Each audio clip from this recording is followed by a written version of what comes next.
hangatkan hati. Negeri ini memanggilmu kawan. Belajar bergerak berbagi untuk negeri. Guru penggerak majukan pendidikan. Monitoring dan evaluasi kita bisa merefleksikan apakah pembelajaran atau kegiatan program kita itu ada perbaikan atau tidak untuk selanjutnya. Ya, biasanya karena tidak ada monitoring dan evaluasi, program kita itu sekedar hanya melaksanakan tugas ya. Gugur kewajiban. Gugur kewajiban begitu. Yang penting programnya beres, tapi tidak tahu apakah kalau misalnya programnya itu baik atau tidak, kan kalau baik harusnya bisa berlanjut ya. Tapi karena tidak adanya monet, jadi kesannya ya dadakan aja, pokoknya asal mengerjakan tugas, yang penting programnya beres, nah gitu ya. Padahal ini sesuatu yang seharusnya menjadikan refleksi buat kita, karena kita membuat program itu kan kita punya tujuan gitu ya. Sayang sekali jika tujuan itu sudah menjadi praktik baik, karena tidak ada monitoring dan evaluasi, jadinya malah sia-sia gitu ya. Seperti yang pernah kita bahas di loka keberapa kemarin, kelima ya. Kita mengatakan pembelajaran tanpa refleksi adalah sia-sia, tapi refleksi tanpa pembelajaran adalah bahaya ya gitu ya. Jadi apa yang direfleksi orang pembelajarannya nggak ada gitu ya. Oke, baik. Next Bubi. Ya, masih dengan teori dulu ya Bapak Ibu. Mau nggak mau kita baca dulu sih apa monitoring, evaluasi, dan pembelajaran gitu ya. Monitoring itu proses menghimpun informasi dan analisis internal dari sebuah proyek atau program secara rutin untuk memandu implementasi sebuah proyek atau program. Informasi yang dikumpulkan bisa digunakan pada proses evaluasi. Jadi ketika kita melakukan sesuatu, sedang melakukan sesuatu, kita mencari informasi apa yang sedang kita lakukan, itu disebutnya monitoring. Jadi semacam kayak bahan-bahan gitu loh. Bahan-bahan yang sedang kita lakukan itu apa aja. Itu kita monitoring, mengawasi begitu ya. Nah, lalu apa bedanya dengan evaluasi? Nah, evaluasi kita lihat ya.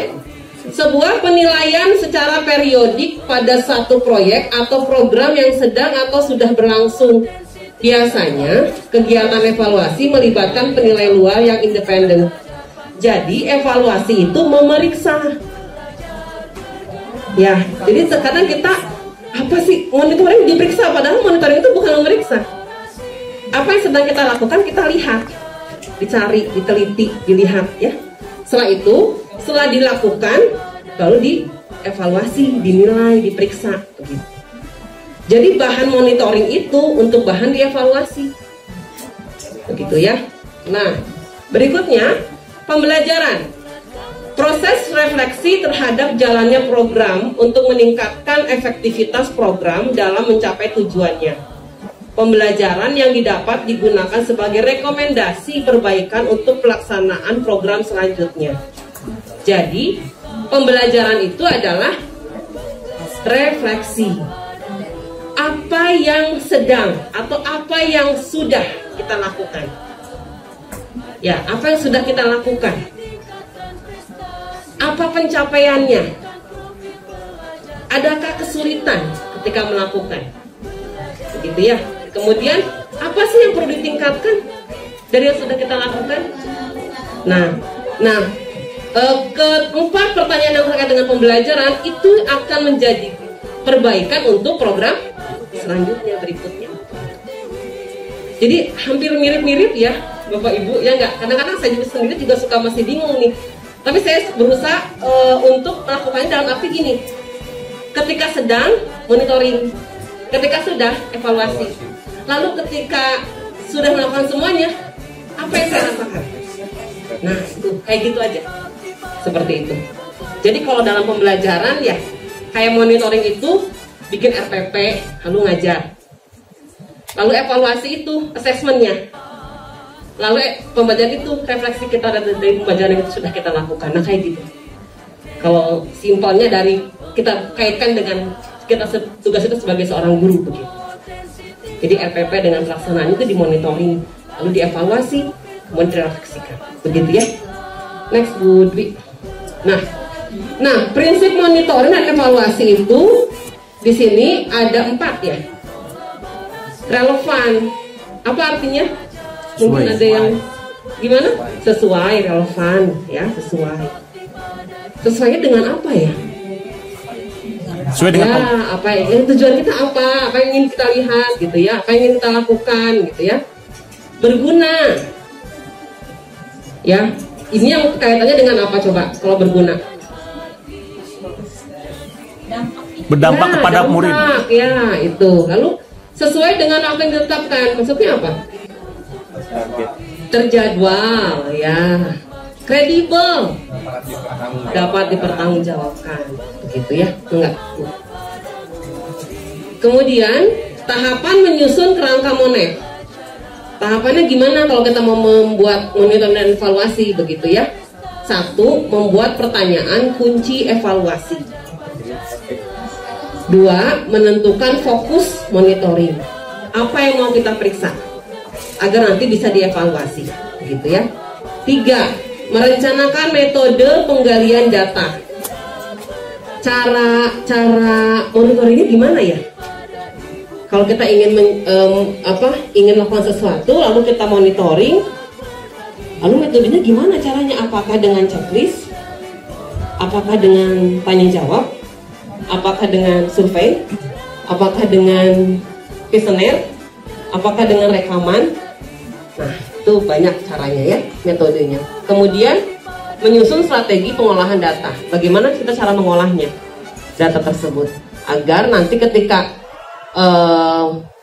dievaluasi jelas pengevaluasiannya seperti apa, begitu. Mangga Bu Dwi. Nah, berikutnya kita membuat pertanyaan kunci ya. Di sini bagaimana kita membuat pertanyaan kunci untuk evaluasi. Punten dibagikan ya. Nah, beberapa contoh kalimat tanya yang digunakan, misalnya menggunakan kata sejauh apa, seberapa. Jadi kalau dalam pembelajaran ini terkait dengan pertanyaan pemantik. Ya, seperti itu. Contohnya di sini, sejauh mana efektivitas program mencapai hasil yang diinginkan. Misalnya hasilnya inginnya siswa memiliki kebiasaan membersihkan dan merapikan lingkungan sekolahnya. Jadi itu efektif tidak? Nah, apakah dengan siswa memiliki kebiasaan itu setelah dilakukan itu sejauh mana? Efektif enggak ya? Atau hanya karena program aja 1 minggu, 2 minggu, atau 1 bulan aja? Apakah berdampak terus gitu ya? Seperti itu. Berikutnya Budi. Nah, ini menentukan fokus monitoring. Di sini kecil banget nih. Contohnya di sini untuk fokus monitoring ya diisi dengan pilihan aktivitas-aktivitas atau tujuan antara program outcomes yang akan dipantau atau dimonitor sepanjang pelaksanaan program. Hal ini yang akan digunakan sebagai data untuk evaluasi program. Contohnya, guru membuat jadwal tiket kelas dan mendampingi pelaksanaannya. Itu contoh untuk fokus monitoring. Jadi contohnya di sini guru membuat jadwal tiket kelas. Berarti kan ini sedang dilakukan ya. Buat jadwal enggak? Mendampingi enggak? Gitu ya. Nah, kayak gitu. Misalnya yang berikutnya, contoh berikutnya, guru mendampingi pelaksanaan kerja bakti. Ada kerja bakti, didampingi enggak ya? Itu monitoring. Ya. Contoh yang berikutnya, siswa memiliki kebiasaan membersihkan dan merapikan lingkungan sekolah. Ini monitoring. Kemudian setelah fokus monitoring, kemudian pertimbangan pemilihan diisi dengan alasan pemilihan aktivitas atau tujuan antara outcomes program. Jadi mengaitkan tujuan dengan aktivitas ya. Oke. Berikutnya contohnya di sini peran untuk yang fokus monitoring yang guru membuat jadwal tiket ya. Nah, peran guru sangat penting untuk membiasakan perilaku muridnya Kebersihan sekolah dimulai dengan kebersihan kelas, sehingga piket kelas yang berjalan dengan efektif bisa menyumbang pada pembiasaan murid untuk membersihkan lingkungan kelasnya. Jadi ini semacam alasan gitu kan ya. Kenapa sih dipilihnya fokus monitoringnya guru membuat jadwal? Apa alasannya? Itu pertimbangan, isi pertimbangan ya. Kemudian fokus yang tadi, guru mendampingi pelaksanaan kerja bakti. Alasannya apa? Dipilihnya itu yang dimonitoring. Murid saat melakukan kerja bakti cenderung melihatnya sebagai jam kosong. Untuk bermain peran, guru pada pelaksanaan kerja bakti sangat penting untuk memberikan teladan sekaligus bersama-sama merawat lingkungan sekolah. Oh, jadi nanti monitoringnya guru mendampingi pelaksanaan. Karena mungkin dilihat di lapangan itu kebiasaan anak-anak kalau lagi bersih-bersih itu kayak jam kosong, malah nggak serius, malah nggak bersih-bersih, gitu kan? Ya. Kemudian contoh berikutnya menentukan fokus monitoring. Siswa memiliki kebiasaan membersihkan dan merapikan lingkungan sekolah. Kenapa dipilih? Pertimbangannya apa? Kebiasaan murid ini yang sedang kita upayakan dalam program yang dilakukan. Karena apa yang dikatakan di sini kebiasaan murid? Karena untuk memiliki kebiasaan dalam program kita ada itu, gitu. Ya. Nah, berikutnya untuk pertanyaan monitoring, pertanyaan utamanya, begitu ya. Tadi kan fokus monitoringnya ya dalam pernyataan, ya Bu Wahyu.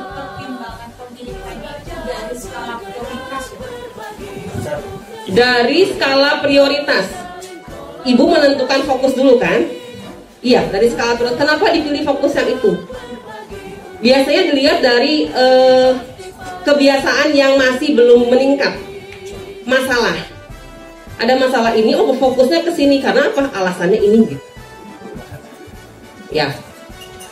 Oke, baik, saya akan lanjutkan ya. Berikutnya pertanyaan utama. Kalau tadi kan untuk fokus monitoring kan pernyataan ya. Lalu ketika monitoring kan perlu ada pertanyaan. Agar kita bisa memonitor ada pertanyaan kan? Nah, gitu. Nah, untuk pertanyaan yang pertama, sejauh mana guru sudah membuat jadwal piket kelas dan mendampingi pelaksanaannya? Apakah misalnya sering, selalu gitu ya? Kadang-kadang misalnya cek bisa gitu ya? Tidak pernah gitu kan? Nah, kayak seperti itu ya. Kemudian pertanyaan yang kedua, sejauh mana guru mendampingi pelaksanaan kerja bakti? Jadi kata sejauh mana itu menunjukkan pertanyaan monitoring ya. Kemudian sejauh mana siswa memiliki kebiasaan membersihkan dan merapikan lingkungan sekolah? Nah ini yang terkadang kita kalau nggak, ini kadang-kadang nggak ada ya.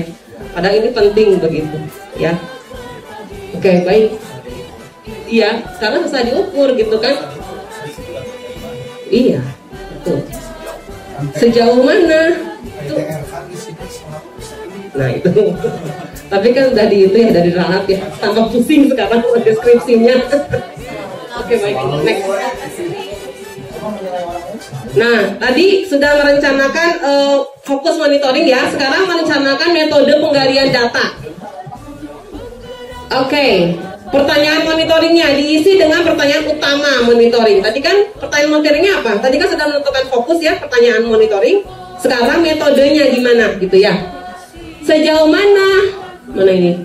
Guru sudah membuat jadwal piket kelas dan mendampingi pelaksanaannya. Sejauh mana guru mendampingi pelaksanaan kerja bakti? Sejauh mana siswa memilih kebiasaan membersihkan dan merapikan lingkungan sekolah? Lalu, sumber informasinya diisi dengan pihak atau aktor yang berkaitan dengan pertanyaan monitoring. Berarti, ini menanyakan pada siapa sumber informasi itu? Pada siapa? Pertanyaannya? Diisi dengan pihak atau aktor yang berkaitan dengan pertanyaan monitoring. Kalau sejauh mana guru sudah membuat jadwal piket, itu nanyanya ke siapa? Ke murid. Itu ya, siswa, kepala sekolah, tukang kebun. Sejauh mana guru mendampingi pelaksanaan kerja bakti? Sumber informasinya? Siswa, kepala sekolah. Sejauh mana siswa memiliki kebiasaan membersihkan? Guru tukang kebun. Ya, lalu metodenya gimana? Seperti tadi ya, ada observasi, ada wawancara. Biasanya kalau observasi kan pengamatan ya. Nah, berarti yang mengamati itu observer ya. Nah, itu ya. Wawancara.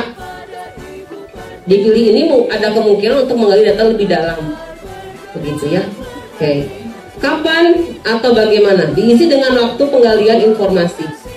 Awal, pertengahan, dan akhir program. Awal program, pertengahan, akhir. Jadi itu terkait dengan monitoring kan tadi apa yang dilakukannya. Next. Ya, berikutnya menyusun strategi pengolahan data. Gitu ya. Ini masih kosong ya. Pertanyaan utama monitoring di sini diisi dengan pertanyaan monitoring dan pertanyaan tambahan tentang tim pengolah program. Ini tadi sudah ya, sama dengan tadi ya pertanyaannya. Kemudian data yang terkumpul diisi dengan data yang informasi yang menjawab pertanyaan. Itu tadi data yang dari survei, dari observasi dan wawancara ya. Kemudian kesimpulan disimpulkan yang dapat ditarik dan menjawab pertanyaan monitoring dari data yang informasi tersebut. Kemudian catatan khusus bila ada catatan khusus yang memberikan nuansa atau kesimpulan yang ditarik.